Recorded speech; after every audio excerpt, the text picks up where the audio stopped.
नमस्कार विवर number 1 story channel पर आपका स्वागत है। वीडियो में आप नए हैं तो प्लीज चैनल को सब्सक्राइब जरूर करें। आगरा के पक्की सराय एरिया की कॉलोनी में 2 बेडरूम के छोटे छोटे घर। जिन लोगों के परिवार छोटे होते हैं उनके लिए तो ऐसे घर सही हैं, लेकिन जिनके परिवार में 8 से 8 लोग हों वे भला कैसे गुजारा करें। सब बड़ा घर भी तो नहीं ले सकते। इतनी महंगाई में घर का रोजमर्रा का खर्च चलाएं या बड़ा घर खरीदे, यही हालत अविनाश की भी है। उसका एक भरा पूरा परिवार है जिसमें दादा दादी, मां पापा, भैया भाभी, एक छोटी बहन और वह खुद, यानी घर में रहने वाले पूरे 8 जने। और बेडरूम हैं 2, एक रूम पर भैया भाभी का और दूसरे रूम पर मां पापा का कब्जा था। कॉमन हॉल में दादा दादी और छोटी बहन सोते थे। अब रह गया अविनाश, पर उसके लिए तो जगह ही नहीं बचती थी। मां पापा कहते थे कि वह उनके रूम में आ जाए, पर भला जवान बेटा अपने मां पापा के कमरे कैसे आ सकता था। खैर, एक दिन अविनाश वहां सोया तो रात को कुछ खुसुर फुसुर की आवाजें सुनाई दी। उसे लगा कि मां पापा धीरे धीरे कुछ बात कर रहे हैं। खैर, बात तो कोई भी हो सकती है, प्यार की या परिवार की, लेकिन उसके बाद अविनाश को अपने मां पापा के कमरे में सोना सही नहीं लगा और अगले ही दिन उसने जीवन मंडी रोड पर बनी अपनी फैक्ट्री के मालिक से बात कर ली कि वह भी रात को फैक्ट्री में रुक जाया करेगा ताकि उसका घर से आने जाने का समय बच जाए और उस बचे हुए समय में वह और ज्यादा मेहनत करके ज्यादा काम कर सके। मालिक ने हाँ कर दी, लेकिन बात कुछ और भी थी। अविनाश फैक्ट्री में मैनेजर की पोस्ट पर काम करने वाली अवनी से प्यार करता था, इसीलिए उसे अवनी के बराबर खुद को खड़ा करना था। तभी तो वह अवनी का रिश्ता मांगने की हिम्मत करता। दरअसल यह तब की बात है जब अवनी और अविनाश राधा वल्लभ कॉलेज में एक ही क्लास में पढ़ते थे। चलिए अब आपको थोड़ा फ्लैशबैक में लेकर चलते हैं। अवनी एक ठीक ठाक अमीर परिवार से थी। थोड़ा हल्का सा सांवला रंग, मोटे मोटे नैन, तीखी नाक, लंबी सुराहीदार गर्दन, लंबे घने काले बाल, कद 5 फुट 4 इंच, होंठ पतले जैसे गुलाब की पंखुड़ियां हों, बड़े उभार मर्दों को न्योता देते हुए, कमर ऐसे लचकती की कहने ही क्या, कुल मिलाकर अवनी किसी का भी दिल धड़काने के लिए काफी थी। जैसे ही अवनी की कार कॉलेज के अंदर आती तो जवां दिलों की धड़कनें थम जाती। कोई उसकी कार का दरवाजा खोलने दौड़ता तो कोई जहां होता वहीं बुत बना केवल उसे देखता रहता। अवनी पर हजारों जवां दिल फिदा थे, मगर वह किसी की तरफ भी ध्यान नहीं देती थी। कार पार्क करके सीधा अपनी क्लास में और क्लास के बाद कार में बैठ घर की तरफ चल देती थी। अब जानिए हमारे हीरो अविनाश के बारे में। साफ रंग, कद 5 फुट 8 इंच, घुंघराले बाल, माथे पर हमेशा एक बालों की लट झूलती रहती, चौड़ा सीना, मजबूत बाहें, चाल राजकुमारों सी, एकदम हीरो। मगर वह एक पुरानी सी स्कूटी पर कॉलेज आता जाता था। साधारण परिवार का जो था कॉलेज इश्क एक ऐसा अखाड़ा होता है जहां किसी न किसी से पेंच लड़ ही जाता है। मगर ये 2 महान हस्तियां ही ऐसी थीं जिन्हें अभी तक किसी से प्यार नहीं हुआ था। अवनी प्यार मोहब्बत के झमेले में पड़ना नहीं चाहती थी और अविनाश घर के हालात से मजबूर था। जब तक वह पढ़ लिख कर कुछ बन न जाए तब तक किसी लड़की के बारे में उसे सोचना भी नहीं। लेकिन इश्क कहाँ छोड़ता है जनाब, यह तो वह आग है जो बिन तेल बिन दिया बाती जलती है। आखिर इन दोनों को भी इस आग ने पकड़ लिया। दरअसल जहां से अविनाश के घर का रास्ता था वहीं कहीं रास्ते में ही अवनी का घर भी था और वे दोनों कॉलेज से अमूमन एक ही समय पर निकलते थे। एक दिन अचानक रास्ते में अवनी की कार खराब हो गई। उस पर बारिश का मौसम भी बना हुआ था। लाख रोकने पर कोई बस या ऑटो रिक्शा नहीं रुका। इतने में अविनाश जो अपनी स्कूटी से आ रहा था उसे देख रुक गया और पूछा, अवनी क्या हुआ, आप यहां बीच रास्ते में? गाड़ी में कुछ प्रॉब्लम आ गई क्या? हाँ, मेरी कार अचानक बंद हो गई है और कोई बस या ऑटो रिक्शा भी नहीं रुक रहा। परेशान न हो, मैं आपको घर छोड़ देता हूं क्योंकि मौसम भी खराब है।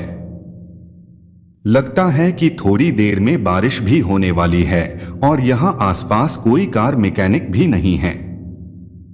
अगर आपको एतराज न हो तो आप मेरी स्कूटी पर बैठ जाएं। अवनी को कोई और रास्ता भी नजर नहीं आ रहा था, इसलिए वह अविनाश के पीछे स्कूटी पर बैठ गई। मगर जैसे ही उसने अविनाश को पकड़ा, मानो दोनों ने किसी बिजली के तार को छू लिया हो। सनसनी सी बनकर एक लहर दौड़ गई बदन में, उस पर बारिश भी शुरू हो गई थी। एक तो बारिश से भीगने पर बदन में कंपकंपाहट, उस पर आग और घी का मिलन, ज्वाला तो भड़कनी ही थी। तब से दोनों के दिलों में इश्क ने बसेरा कर लिया था, मगर मूक इश्क ने न अवनी ज़बां से कुछ कह सकी, न अविनाश इश्क कबूल कर सका। इत्तेफाक देखिए, पढ़ाई खत्म होने के बाद दोनों की नौकरी एक ही जूता फैक्ट्री में लग गई। हुआ यूं कि अवनी के पापा की जीवन मंडी रोड एक जूता फैक्ट्री के मालिक लवेश से अच्छी जान पहचान थी और इस वजह से उनकी बेटी अवनी को मैनेजर का पद मिल गया था। इधर अविनाश को बहुत मेहनत के बाद किसी जानकार की सिफारिश से जीवन मंडी रोड की उसी फैक्ट्री में काम मिल गया। उसने आते ही अवनी को देखा तो हैरान रह गया। एक दूसरे को सामने देखकर दोनों का प्यार दोबारा हिलोरे लेने लगा। एक दिन अविनाश जब फैक्ट्री से छुट्टी के बाद घर जा रहा था तो रास्ते में देखा कि अवनी कार रोके खड़ी थी। मैडम, क्या हुआ? कार खराब हो गई क्या? क्या मैं आपकी कुछ मदद कर सकता हूं? इतना सुनते ही अवनी कार से निकली और अविनाश के गले लगकर खूब रोई। अरे अवनी, क्या हुआ? सब ठीक तो है ना? जल्दी बताओ, मुझे चिंता हो रही है, अविनाश ने पूछा। अविनाश, तुम्हें अगर मेरी जरा भी परवाह होती तो इतने पत्थर दिल न बनते, मेरे प्यार से अनजान न रहते। क्या तुम्हारा मेरा रिश्ता इस एक नौकरी की वजह से इतना बदल गया कि तुम मुझे ऑफिस के बाहर भी मैडम ही कहो? क्या मैं तुम्हारे लायक नहीं? नहीं अवनी, तुम नहीं, बल्कि मैं तुम्हारे लायक नहीं हूं, इसी वजह से मैं तुमसे दूर रहता हूं। मैं जानता हूं कि हम दोनों एक दूसरे से प्यार करते हैं, मगर हमारा मिलन मुमकिन नहीं है। तुम ऐशो आराम में पली हो और मैं एक मामूली सा इंसान। तुम्हारे परिवार वाले इस रिश्ते के लिए नहीं मानेंगे, लेकिन मैं तो तुम्हें अपना मान चुकी हूं। यह कहते हुए अवनी ने अविनाश के होठों पर अपने होंठ रख दिए। उस छुअन की आग से दोनों के तन जल उठे, मगर जल्दी ही वे संभल गए, क्योंकि दोनों को यह भी डर था कहीं कोई देख न ले। पर अगले दिन वे दोनों फैक्ट्री से जल्दी छुट्टी लेकर ताजमहल देखने गए।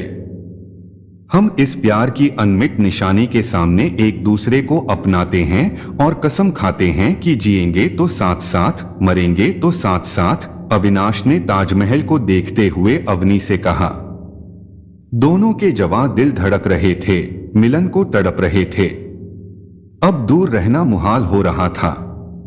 वे दोनों वहां से बाहर आए और किसी सुनसान जगह की ओर चल दिए। ज्वालामुखी जो अंदर दहक रहा था, वह न जाने उन्हें किस ओर ले जा रहा था। उन्हें खुद इस बात का अंदाजा नहीं था। एक जगह पर अवनी ने जैसे ही गाड़ी रोकी, अविनाश पिघल पड़ा उस पर मोम के जैसे और लपेट लिया उसे अपने अंदर। अवनी भी अविनाश की बाहों की गिरफ्त में आने को छटपटा रही थी। बस एक जलजला काफी था दोनों को इश्क के दरिया में डुबाने के लिए, और वे डूब भी गए।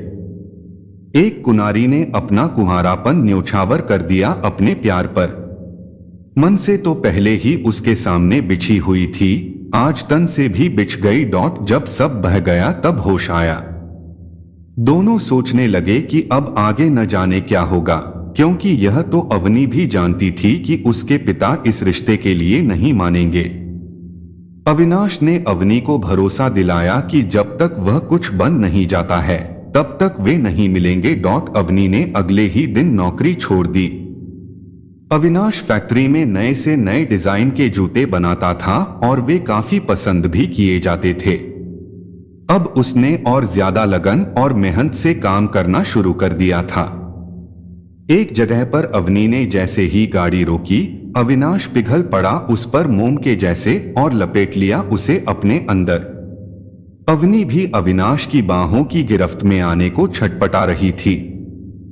बस एक जलजला काफी था दोनों को इश्क के दरिया में डुबाने के लिए, और वे डूब भी गए। एक कुनारी ने अपना कुम्हारापन न्योछावर कर दिया अपने प्यार पर। मन से तो पहले ही उसके सामने बिछी हुई थी, आज तन से भी बिछ गई। जब सब बह गया तब होश आया। दोनों सोचने लगे कि अब आगे न जाने क्या होगा, क्योंकि यह तो अवनी भी जानती थी कि उसके पिता इस रिश्ते के लिए नहीं मानेंगे। अविनाश ने अवनी को भरोसा दिलाया कि जब तक वह कुछ बन नहीं जाता है तब तक वे नहीं मिलेंगे। अवनी ने अगले ही दिन नौकरी छोड़ दी। अविनाश फैक्ट्री में नए से नए डिजाइन के जूते बनाता था और वे काफी पसंद भी किए जाते थे। अब उसने और ज्यादा लगन और मेहनत से काम करना शुरू कर दिया था। एक दिन अविनाश रात को फैक्ट्री में ही कोई नया डिजाइन सोच रहा था कि उसे हाजत हुई, मगर जैसे ही वह बाहर निकला तो देखा कि फैक्ट्री में चारों ओर धुआं ही धुआं था। उसने जल्दी से दूसरे कमरे में सोए हुए मजदूर और चौकीदार को आवाज लगाई, पर दरवाजा अंदर से बंद होने की वजह से इतनी जल्दी आग के फैल गई कि उनका बाहर निकलना मुश्किल हो गया। शोर मचाने पर आसपास के लोग आए और दमकल की गाड़ियां भी बुलाई गईं, मगर अंदर जाना मुश्किल था, इसलिए फैक्ट्री की दीवार तोड़कर ही दमकल की गाड़ियां अंदर जा सकीं। मगर जब तक गाड़ियां अंदर गईं तब तक सब कुछ जलकर राख हो चुका था। उन तीनों की लाशें भी कंकाल के रूप में मिली। अवनी ने यह सुना तो पागल सी हो गई। बहुत इलाज करवाया मगर वह अविनाश को भूल नहीं पाई। उसने आगरा के पागल खाने में दीवारों पर अविनाश विनाश लिखा हुआ था। पागल खाने की दीवारों में इश्क की तड़प की गूंज सुनाई देती थी। अक्सर रातों को अवनी के चीखने की आवाजें आती थीं, कोई मेरे अविनाश को बचा लो या मुझे भी उसी आग में जला दो। ऐसे ही अच्छे वीडियो देखने के लिए हमारे नंबर 1 स्टोरी चैनल को सब्सक्राइब एवं वीडियो को लाइक कमेंट शेयर जरूर करें। धन्यवाद।